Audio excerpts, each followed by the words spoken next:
a conversar com os secretários de Segurança Pública do Estado de São Paulo e do Estado do Rio de Janeiro, Dr. Saulo de Castro Abreu Filho e Dr. Marcelo Itagiba. Vamos lá.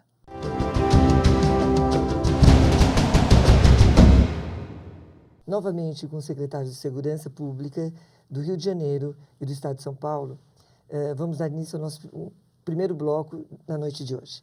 Doutor Marcelo, se o Estado não tem recurso suficiente para a segurança pública, é justo que as Forças Armadas não auxiliem nessa operação de segurança? Eu acho que segurança pública é um capítulo da Constituição que diz quais são as forças policiais que têm que atuar na segurança pública. O que nós temos é o seguinte: o Rio de Janeiro, como São Paulo, não são produtores de armas, não são produtores de drogas, e essas drogas e essas armas, na sua grande maioria, entram pelas fronteiras do Brasil com outros países da América do Sul.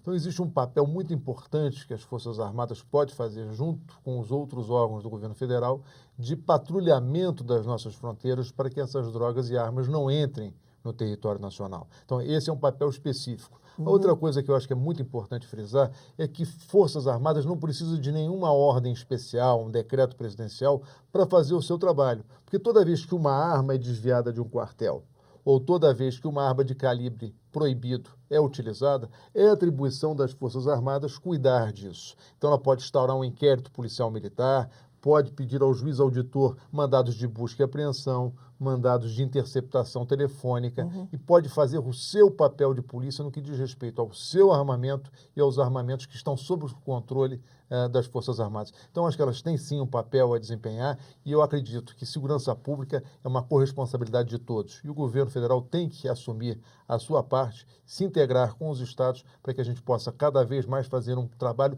em benefício de toda a população. Então eu pergunto, doutor Saulo, qual é efetivamente o papel da União nesse combate ao crime? É muito grande. Em termos de, vamos dizer assim, pelo menos o que está redigido, né? A União tem 3 papéis. Basicamente, ela tem que legislar, né? O Código Penal, o Código de Processo Penal, esses instrumentos que a polícia tem para trabalhar e o próprio judiciário, que já datam aí de mais de 60 anos. Está na hora dessa questão avançar. Isso cabe ao presidente da República, né? A segunda questão, quer dizer, e minimamente, ela teria que integrar as forças policiais, né? Quer dizer, ter uma comunicação interna. Você veja, outro dia teve um caso de um assassino de crianças, matou 12 crianças no Rio Grande do Sul e foi matar no Paraná. E no Paraná ele era primário, de bons antecedentes. Nem centralizar as comunicações eles estão conseguindo. Não, mas eu não sei se vamos dizer, é por absoluta incompetência, não é? Porque recurso não falta, o dinheiro está lá. Né? Olha, governar é optar. E optar onde gastar o recurso. Já como você mesmo afirmou na pergunta, não dá o dinheiro, não dá para tudo. Na área da segurança, eu até gosto muito do ministro Márcio Tomás Bastos, acho um homem de bem, um brilhante advogado, mas nessa gestão, né, e está indo muito fraco. Então, vamos dizer, está faltando no mínimo organização. Eu acho que no fundo, falta percepção, organização. Na minha visão, São Paulo mandou projetos para todos os fundos. Nós praticamos os melhores preços do Brasil. Para você ter uma ideia, agora, questão de uma semana atrás, nós compramos veículos 40% mais barato que o governo federal. 40% mais barato, quase metade do preço. Não estou fazendo em tom de denuncismo e tal, o Tribunal de Contas, não é isso, não quero... aliás, não sei porque pagaram caro ou eu paguei muito barato. Né? Mas o fato é o seguinte, não há uma vírgula que se mude nos nossos projetos. Não é? É padrão de referência de segurança, Rio de Janeiro, cidades importantes, está aí na mídia, tem que sair do discurso para a prática. E prática que significa o quê? Repassar os recursos que precisa. Não é? Ou seja, contribuir, Você tem 2 fundos, um penitenciário e um de segurança. Né? Precisa construir penitenciário, edificar? Precisa edificar, precisa colocar, precisa ter espaço. E o de segurança? Mandar para os projetos. O problema é o seguinte, não envia o dinheiro, não diz por que não envia, não é? E as verbas vão ficando cada vez mais rarefeitas. São Paulo, no seu Rio de Janeiro, até agora, estamos chegando no final do ano, 0, nem R$1. Há um outro fundo que é o de telecomunicação, Cacilda, faz 3 anos que eu tento 5% do que os paulistas contribuíram. Fica com 95%, não quero nem o que o Rio de Janeiro, os outros estados. Eu quero 5% do que São Paulo contribuiu. Só isso. Com isso tudo, eu já digitalizava. Nem isso vem. Eu acho que é importante. Quais são as queixas? Ele tocou num ponto bastante importante. O grande arrecadador no país é o governo federal. Por isso que existem fundos, Penitenciário Nacional, Fundo Nacional de Segurança Pública, para quê? para prover parte desses recursos que é arrecadado pelo grande leão, que é o governo federal, para os estados, porque esse dinheiro vem dos nossos estados para o governo federal. Então é obrigação do governo federal fazer esse repasse em cima dos projetos que nós apresentamos. E o Saulo sabe muito bem que 58% dos recursos do Fundo Nacional de Segurança Pública foram contingenciados pelo governo federal e já são muito pequenos para a dimensão que o Brasil tem e para as necessidades de segurança pública que o país tem. Segurança pública é coisa para levar a sério, é coisa para ser tratada por profissional. Com Luiz Fernando, mesmo, né? o Luiz Fernando que está lá é um grande profissional de polícia, mas ele precisa o quê? Da boa vontade da área econômica do governo para poder liberar e investir em segurança pública. Eu acho o seguinte, você quer gerar superávit? Tá bem, vamos escolher onde cortar. Você não vê onde corta. Você só vê a máquina inchando, mais contratações, corrupção, desvios, quer dizer, escândalo todo dia. Eu acho que já está ficando até enfadonho dizer os jornais. Ora, meu Deus. Então, logo na área da segurança, pra você ter uma ideia, nós falamos dos nossos orçamentos, 2 bilhões, 6 bilhões. O Ministério da Justiça tinha 400 milhões para investir, para o Brasil todo. E desses 400 bilhões, quando o Marcelo fala em contingenciamento, para o telespectador que não é da área, só para entender o seguinte, olha, não pode gastar esses 60%, só esses 40% desses 400 milhões, ou seja, é um dinheiro que não dá para absolutamente nada em nenhum estado. Nem para dizer que recebe. Como não tem prioridade, não tem projeto, não tem uma região, não tem um estado, bom, vamos pegar todo o dinheiro, vamos investir no Rio de Janeiro. Ano que vem a gente pensa em São Paulo. Estava bem, estava tudo bem, vamos conversar. Agora, nem conversa. Então fica na simpatia, no cafezinho vamos torcer, e tal. espero que Eu esteja nem assistindo perco aí. tempo de ir a Brasília. Fui a Brasília uma vez. Eu nem perco meu tempo de ir a Brasília, porque é uma mera perda de tempo. É uma tristeza. Quer dizer, falta, na verdade, quer dizer, políticas públicas, na minha visão, em várias áreas, mas na área da segurança é nenhuma. Eu faço a pergunta, eu devolvo. Qual é a política de segurança que o Brasil tem? Seja para as fronteiras, seja na área de legislação, seja como ele colocou, na área do Exército, dos militares, da Polícia Federal, nenhuma. Depende dos bons homens e mulheres e esforço pessoal. Eu tenho uma proposta que é para ser discutida, porque eu e o Saulo só temos um instrumento para regular as relações nas grandes cidades, que é o Código Penal. Sim. Na verdade, nós precisamos de outros instrumentos legais. Então, nós deveríamos ter Quais seriam? as posturas municipais, que nós pudéssemos aplicar de imediato uma pena através de magistrado, que poderiam ser serviços à comunidade, poderia ser uma multa pecuniária e podia ser até uma detenção celular por 72 horas. Uma outra é a estadualização, Saulo, da lei de contravenções penais. Cada estado teria sua lei de contravenções aplicada também de imediato por magistrado, uma pena sem possibilidade de recurso, que seria dessa forma: prestação de serviços à comunidade, multa pecuniária ou até mesmo uma detenção As penas celular por uma alternativas, semana. né? É alternativas, mas no âmbito do município e no âmbito do Estado, até para que a gente possa dar missão De forma mais rápida, mais eficiente. para a Guarda Municipal, que hoje atua aí, mas não sabe no que atuar. Precisa de uma legislação que dê respaldo para que a gente possa regular as relações nas grandes cidades E os brasileiras. senhores estão convidados a ingressar na magistratura, então. Quem sabe assim, a gente não, né? De repente não poderíamos adotar algumas coisas O lá. Marcelo está colocando é o seguinte, você não é nem a questão de ter um fórum para discutir essas questões. Isso poderia se criar com boa vontade, uma vez cada 60 dias, tá bem, vamos reunir. O problema é que não há o diálogo mesmo. Não há política. Quer dizer, não há uma política pública... Não há boa vontade, doutor É Saulo. uma É política verdade, pública. É o seguinte, olha, a política é essa. Bom, você está errado nisso, vamos melhorar aqui, no Rio dá para aplicar, em São Paulo não.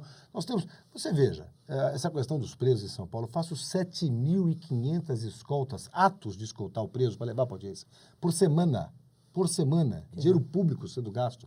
São Direto. 260 mil quilômetros, mais de 6 voltas na terra por semana que a Polícia de São Paulo faz. loucura. Tem uma videoconferência aqui, pronta para instalar e tal. E você não consegue avançar nem no debate, porque não se permite.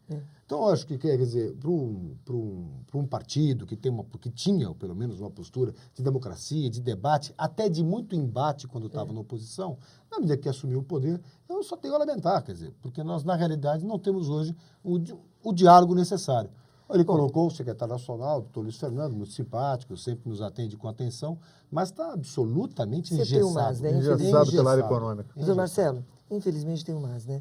Doutor Marcelo Itagiba, o senhor declarou numa entrevista, eu vou ler aqui as suas palavras. O Rio está numa situação em que a polícia vem fazendo a sua parte. Disse mais: só vamos reverter essa questão quando tivermos toda a sociedade engajada nesse processo de transformação. Muito bem. Se a polícia vem fazendo a sua parte no Rio, né? Que Entendemos isso. A polícia vem fazendo a sua parte no Rio. E a situação está no que está. O que cabe à população fazer? O que cabe à população? Olha, em função dessa frase é que eu digo, o projeto e o processo de transformação está nas pessoas. Segurança pública é o que eu e o Saulo fazemos, é prender os criminosos. Mas os criminosos acontecem por quê? Pela falta de oportunidades, pela falta de emprego, pela falta do trabalho. Ressocialização. Não, mas vamos chegar a isso no final. Pela falta de escola, pela falta de educação, pela falta de investimento em políticas públicas que façam o Brasil crescer, que façam com que essas pessoas tenham uma perspectiva na vida. Então, o governo- Além de não ter perspectiva na vida dessas pessoas em função de uma taxa de juros de 19,75, como é que você vai poder investir para construir uma empresa nesse país? Carga Você tem o tributária. quê? A questão do molho das drogas, que é o que potencializa a violência. Então, nós precisamos de uma campanha de conscientização, em primeiro lugar, de que quem usa a droga alimenta um processo de violência que vitima, em primeiro lugar, o usuário e depois toda a sociedade. Então, nós precisamos ter essa conscientização, porque droga, você só enxuga ela a partir do momento em que você reduz a demanda, porque é um processo econômico, e quando você trabalha numa responsabilidade que é do governo federal, Saulo, que é a questão da lavagem do dinheiro, porque essa droga tem que ser paga no exterior e em dólar. Olha, Doutor Saulo. eu só queria aproveitar o gancho, desculpa, mas há pouco tempo tive um encontro com o chefão da Scotland Yard, desde que agora está aí na mídia pela morte do brasileiro. Eu dava lá alguns números de São Paulo e um dos dados que eu repassei foi o roubo e furto de veículo, de carro. Sim. Ele se impressionou. Eu imaginei que a pergunta seria, como é que você lida com a questão? Como é que você faz com isso? Como é que você resolve isso, né? Não, ele me perguntou, mas as pessoas compram? E a indignação foi com a outra ponta, porque se o ladrão não coleciona os carros, alguém compra. Então é isso que ele colocou, quer dizer, o cidadão, as pessoas, olha, se o farol mais baratinho, não tem milagre, valeu a vida de um pai de família. Tudo isso é um movimento. Não estamos querendo transferir É uma responsabilidade. cadeia, não tenha dúvida Nós que é uma temos cadeia. todos responsabilidades, mas querer acreditar que só a repressão e essa questão de polícia preventiva é jogo de palavras também. Ela é preventiva na medida que ela é repressiva. Eu ponho um policial armado aqui na porta do seu estúdio, tá certo? Ele está sendo preventivo na medida que ele tem um revólver e atira no criminoso que quiser entrar aqui. Então, ele é sempre repressivo. Né? A polícia trabalha sempre nessa ponta, vamos dizer, da repressão. E tenta desestimular o crime por esse lado. A sensação de impunidade do criminoso. Olha, não cometa o crime. Você vai preso. Né? Você vai responder pelas penas e tal. É o que você falou. Isso está adiantando, está intimidando. É a questão da Até que cultura. ponto? É da Quer dizer, cultura, alguém te né? devolver o roubo de veículos dizendo, mas as pessoas compram. É isso que nós temos que Agora, questionar. veja bem, doutor Saulo, agora continua o senhor. Segundo a imprensa do Vale do Paraíba, o senhor também, durante uma solenidade lá, o senhor teria classificado os presos jovens de geração perdida. Foram essas suas palavras. O que o senhor quis dizer com isso? Que não crê na ressocialização dos criminosos ou não acredita na instituição Estado? Não, eu acho que é isso mesmo. Eu acho que quem está lá, eu coloquei nesse contexto. Aliás, eu coloquei inclusive no programa, quer dizer, quem está lá está para o crime contra o patrimônio, né? Que vai desde o sequestro até o furto. A maioria absoluta, 80% desses jovens. E ninguém ficou rico. Vão gastar no shopping, vão comprar um tênis novo, até porque ele precisa ter a marca para ser aceito, para poder frequentar, para poder ir numa entrevista, até para arrumar trabalho. Essa é a dura realidade. Quer dizer, numa cidade como a nossa, onde você tem esse gap social, quer dizer, você tem uma opulência de um lado, uma miséria absoluta do outro, não é? Você vai nas franjas de São Paulo, onde reside o nosso problema. Não é? A Zona Leste, que nós chamamos de Leste 2, e a Zona Sul, a partir do Capão Redondo. É onde nossas grandes dificuldades. Então, quando a gente coloca aqui, tanto na FEBEM, né, ou seja, os menores de idade, né, os adolescentes, 15, 16, 17 anos, 80%, tudo roubo, e coloca aqui de 18 a 23, 140 mil jovens. A sensação é essa, é de uma geração perdida. Quer dizer, saiu do mercado de trabalho, não vai ter o estudo, vai sair uma estigmatizado sensação, como um preso. Nós não temos política carcerária no estado de São Paulo, no Brasil. E nem se pensa nessa questão. É quase que uma desesperança, né? É um desafio, olha, é o desafio do Quase milênio. isso. É o desafio do milênio no mundo inteiro. Você pega aqui os nossos irmãos americanos, como diz, que gostam muito dessa questão, o Brasil adora comparar, tolerância zero e tal. Hoje, o grande problema dos Estados Unidos é o que fazer com os presos, que já se passou a barreira dos 2.300.000. Você entrar em qualquer site da internet de discussão, o que nós fazemos com essa massa? Nós vamos com essa gente. Não é? Então, É complicado. Nós optamos, no Brasil, politicamente, pela pena de repressão, de prisão. A nós só cabe aplicar, como o Tajiba disse, lava o flagrante ou não lava, prende e acabou. E aí? E o depois? E o amanhã? Qual é a perspectiva para esse jovem? E é muito jovem. né, que entra para o E a perdida é essa, que está presa, né, porque já cometeu, de alguma forma já se perdeu. E quantas vidas de menores já se perderam em função da atividade criminal? Então, o que nós temos que fazer são grandes investimentos para que a Base, segurança pública não tenha que atuar, para que a gente justamente possa fazer com que esse menor, com esse jovem, tenha uma possibilidade, uma oportunidade na vida, para que não caia naquilo que a gente chama repressão, que é a ação da polícia. A polícia atua, como eu já disse, nas consequências. As causas são outras e nós temos que trabalhar fortemente nas A causas. polícia atua nas consequências. Então, agora, emendando já com esse seu raciocínio, eu gostaria de lhe fazer uma pergunta.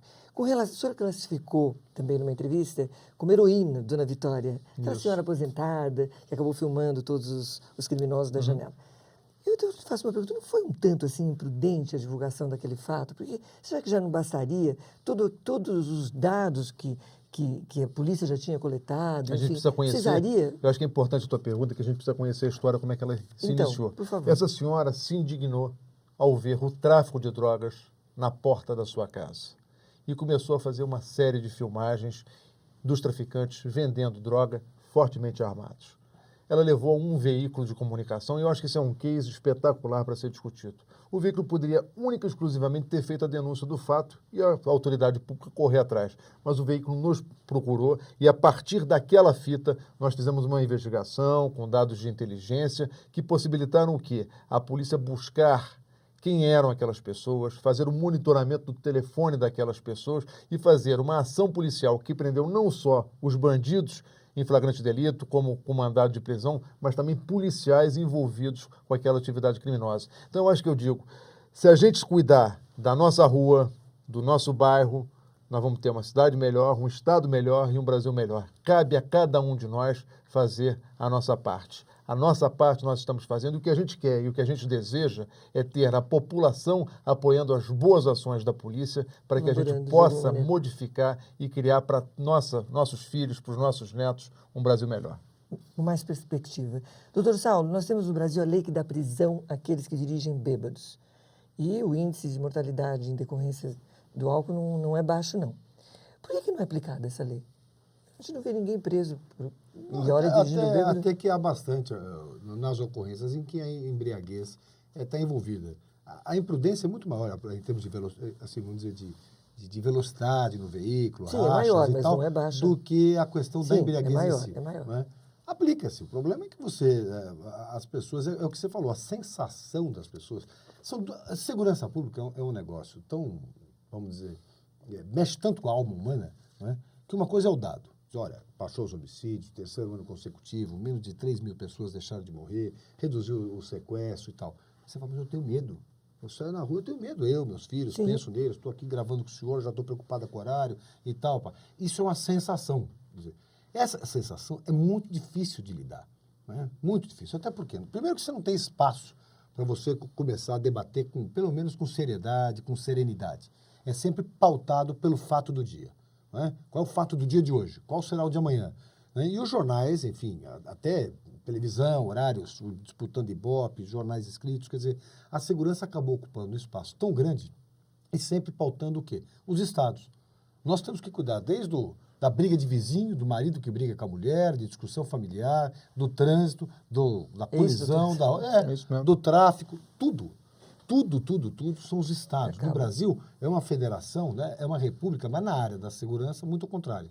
Quer dizer, nós agimos muito isoladamente. As mazelas da sociedade recaem na polícia. Recaem na polícia. Recaem todas aqui.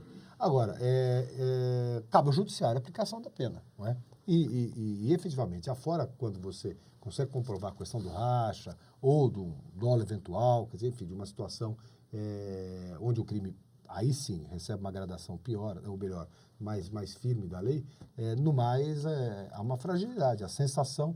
Olha, Cássio, eu tenho um dado pior que esse. Você que é mulher e tem um público feminino, minimamente uma mulher a cada 4 minutos é agredida no Brasil. Sim. Isso é estatística. Não é? E quantas, na verdade? Ninguém vai para a cadeia. Ele paga 2, 3 cestas básicas, virgou o mercado de peixe e vai embora para casa. A sensação de impunidade...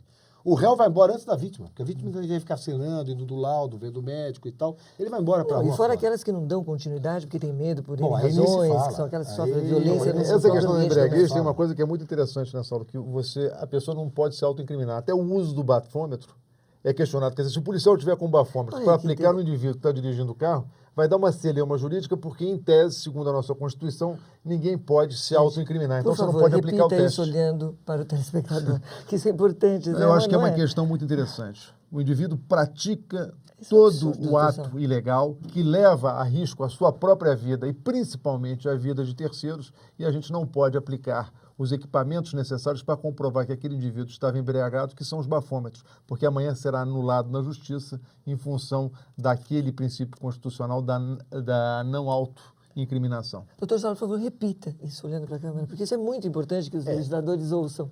Não, o legislador, e também eu não quero que os bêbados também, que possam estar sendo nos telespectadores, acreditem na impunidade. A gente segura o carro, tá não é? certo. Voz pastosa, tal, o famoso não consegue fazer o 4, o carro pelo menos fica. Ele vai Tá embora certo. com um amigo, vai embora de táxi. Mas Então o que o repita Tajiba a sua falou, moda. é um fato. Ninguém é obrigado a fazer prova contra si. Na medida que a prova depende de um exame nele mesmo, que o embriagado é ele, a pessoa física, ele pode se recusar. E aí fica a impressão. Geralmente o quê? Vem um médico, alguém que diagnostica com esses indicativos. Voz pastosa, enfim, andar cambaleante e tal, que é sempre um subjetivismo. Mas, independentemente disso, quer dizer, as punições são muito mais administrativas, a gente pode caçar a carteira de habilitação, ele perde o direito de dirigir, né? O carro, né? Nós recolhemos o veículo, ele não sai com o carro dirigindo, mas em termos de punição penal, de cadeia, não é? Aí é o que eu digo, quer dizer, parece que a lei quis que ele causasse algo mais grave. Olha, o dia que você atropelar e Quem matar sabe? alguém bêbado, Quem sabe? continua assim, Quem sabe? lá na Porque, frente na você verdade, vai ele é ser o corpo punido. de delito. É, né? ele é o- Ele é. Bom, gente, vamos parar só um pouquinho, a conversa é muito boa. Já já a gente volta. Até já.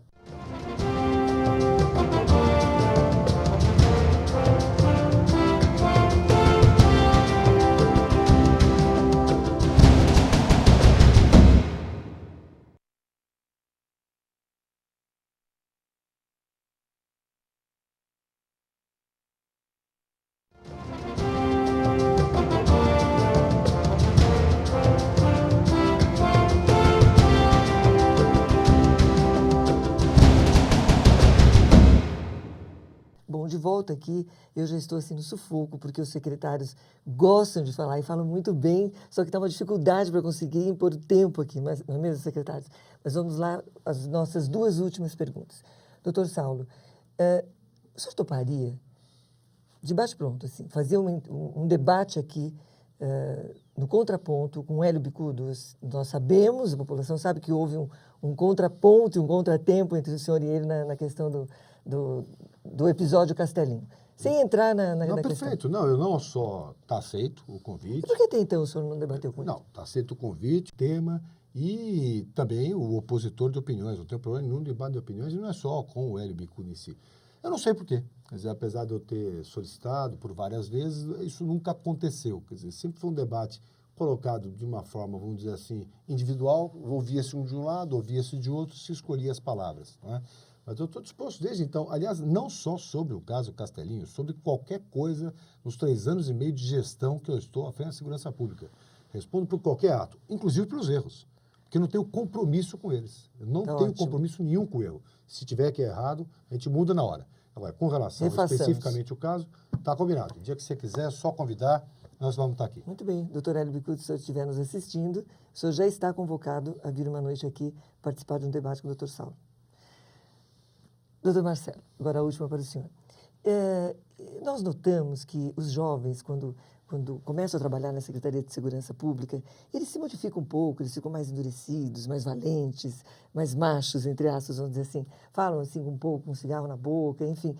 Por que isso? A Secretaria, por que ela promove, às vezes, esse sentimento nos jovens, um sentimento de mais valentia, talvez, não sei. Eu acho que não, eu acho que é uma visão equivocada, talvez estereotipada em função dos filmes que a gente assiste na televisão, que projetam essa imagem. Mas as academias de formação de polícia, seja da Polícia Civil, seja da Polícia Militar, elas não trabalham esse lado, muito pelo contrário. Dão aulas técnicas de como deve ser o comportamento policial, e essa questão é uma questão pessoal de cada um, mas não é incentivada pelas academias de polícia, não é incentivada pelas instituições. Eu acho que é um estereótipo criado pelo cinema e pela televisão. E o senhor acha que o fato de estar todos os dias ali lidando com crime, próximo dessas notícias todas, convivendo, não endurece um pouco? Acho que não. Eu não tenho a menor dúvida que endurece, porque a gente mexe com os dejetos humanos. Tudo aquilo que não é bom na sociedade recai nos braços da polícia. E a gente tem que dar cada vez mais condições para que o homem que trabalha na ponta tenha condições de, ao se envolver ou botar a mão nessa questão da sociedade, tenha os equipamentos necessários para não se contaminar e poder prestar um bom serviço a todos. Muito bem, agora vamos ver se eu tenho sucesso. Doutor Saulo, numa frase, dá uma mensagem para a população. Uma frase. Numa frase? O secretário de Segurança Pública de São Paulo diz à população. Olha, acreditem na polícia. Acreditem na polícia. Eu acho que todo mundo tem que trabalhar motivado. E a melhor motivação para um policial é o reconhecimento da população, né? Ele se sente motivado, reconhecido. No Brasil virou moda, quer dizer, você falar mal da polícia, não é como se fosse um sinônimo de, olha, nada serve. Muito ao contrário. Aos maus policiais, punimos, tiramos. Mas aos bons, dedicados, que sobrevivem do salário, que não é alto, não é? E dedicam a vida e dão a vida. Morrem né, em função de pessoas que eles sequer conhecem e sequer vão conhecer. Não é? E isso não tem preço. Então, se eu pudesse dar um recado para a população, apoie o seu policial, diga bom dia, pergunte o nome, se aproxime dele, que eu tenho certeza que tudo melhora. Doutor Marcelo, a sua agora. Eu acho que não foi nenhuma frase, foi uma redação. Para a população, na verdade. foi uma redação. Mas para a população eu digo o seguinte, Você está me corrigindo? acredite de jeito nenhum, estou incentivando que você continue assim, que você está indo muito bem. Muito obrigado. Não, mas eu já desisti, secretário, aqui de pedir tempo mínimo. Vamos lá. Mas Sua mensagem agora, doutor a mensagem para a população é o seguinte, o Saulo falou e colocou com muita propriedade. Polícia é um bem a serviço da sociedade. O policial é um amigo da população. Um número que todo mundo sabe ligar quando precisa é 190. Confie na sua polícia porque ela está aí para prestar um serviço para você. Muito bem, eu tenho a impressão que com esse segundo programa com os secretários, nós conseguimos realmente chegar perto de todos os problemas, tudo aquilo que eles enfrentam na segurança pública, cada um no seu respectivo estado. Eu agradeço você que estava ouvindo até agora e continue conosco na próxima quinta-feira, às 22h30, aqui na TV. Boa noite, até lá.